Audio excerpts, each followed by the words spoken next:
हजरत सलमान फारसी आप सल्लल्लाहु अलैहि वसल्लम का छुप छुप कर पीछा करने लगे, लेकिन जैसे ही वो आप सल्लल्लाहु अलैहि वसल्लम के करीब पहुंचे, आप सल्लल्लाहु अलैहि वसल्लम ने खुद ही अपनी कमर से चादर हटा दी और सलमान फारसी रज़ियल्लाहु अन्हु ने देखा कि आप सल्लल्लाहु अलैहि वसल्लम की पीठ पर वही निशान था जिसका उनके टीचर ने उन्हें बताया था। और ये देखकर हजरत सलमान फारसी रोने लगे।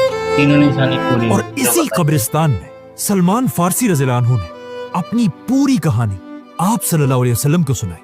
वो सलमान फारसी जो किसी जमाने में आग की इबादत किया करता था, उसके बाद एक बहुत बड़ा क्रिश्चियन स्कॉलर बना और अब उन्होंने फाइनली इस्लाम कबूल कर लिया।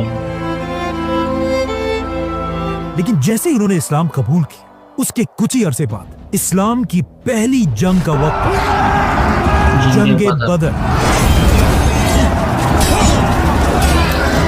अब एक तरफ जब मुसलमान बदर में बहादुरी से लड़ रहे थे, हजरत सलमान इस जंग के बजाय मदीना में अपने मालिक के घर में थे और उनका दिल तो बहुत चाह रहा था बदर की जंग में जाने के लिए, लेकिन उनके यहूदी मालिक ने उन्हें इजाजत नहीं दी। गुलाम थे ना। बल्कि जंगे बदर के बाद जब जंगे ओहद का वक्त आया, तब भी उनके मालिक ने उन्हें जंग में जाने की इजाजत नहीं दी।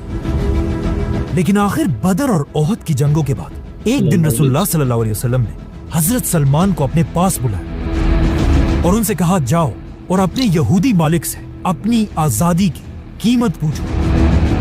इस वक्त मदीना के यहूदी मुसलमानों से नफरत करते थे और मुसलमानों की इस मदीना की रियासत को हर तरह कमजोर करने की कोशिश करते रहते थे। और जब मुसलमान इनसे कुछ खरीदते थे, यहूदी उसे डबल और ट्रिपल प्राइस में बेचते थे। जैसे कि हजरत उस्मान ने एक आम सा कुआं एक यहूदी से बहुत ही महंगा खरीदा था, तो अब जब हजरत सलमान अपने यहूदी मालिक के पास आए, तो उन्होंने भी मुसलमानों को कमजोर करने के लिए हजरत सलमान की प्राइस 40 ओकिया सोना बताया, जो आज करोड़ों रुपए बनते हैं। और इसके अलावा 300 खजूर के दरख्त।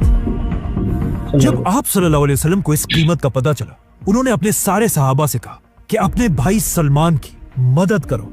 सारे सहाबा ने मिलकर हजरत सलमान को खजूर के पौधे दिए, यहां तक कि 300 खजूर के पौधे जमा हो गए, जिसमें सबसे ज्यादा पौधे ऑफ कोर्स हजरत उस्मान रज़ियल्लाहु अन्हु ने दिए। बहुत ही अमीर सहाबी थे हजरत उस्मान। बल्कि इन 300 दरख्तों के लिए जमीन भी हजरत उस्मान ने अपने पैसों से खरीदी थी, जिसके बाद रसूलुल्लाह सल्लल्लाहु अलैहि वसल्लम ने उस यहूदी को सोना भी दिया।